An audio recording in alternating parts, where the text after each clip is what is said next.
The girl suddenly realized that the apartment she had just rented at a low price had a problem. Every move she made seemed to be monitored. Mika quickly called her best friend over. She suspected she had a perverted landlord, because every time she needed something, it would inexplicably appear in her room. At first, she only mentioned to her coworker that she needed a floor mat and a garment steamer. Then both items showed up at home that same day. She said her neck was sore, and the next day she received a neck massager. Even when her rice cooker broke, a new one was delivered. Initially, she naively thought the landlord was just nice. It wasn't until face masks appeared in her apartment that Mika realized something was wrong. This series of strange events made her very uneasy. Her best friend suspected the landlord had been spying on her, but Mika denied it, because she had only mentioned the face masks to Chun Tao at the hospital. Her best friend immediately thought he liked Mika, and was trying to solve her problems to win her over. So the next day, Mika planned to clear things up with Chun Tao, but as soon as she got to work, he brought her breakfast. Now Mika was even more confused, so she directly asked Chun Tao if he liked her, and said she didn't plan to date for the next few years. Chun Tao was completely baffled.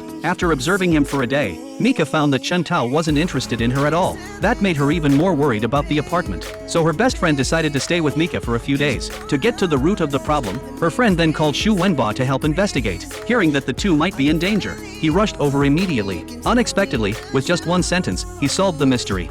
这个房子的房东有问题，他可能是个变态。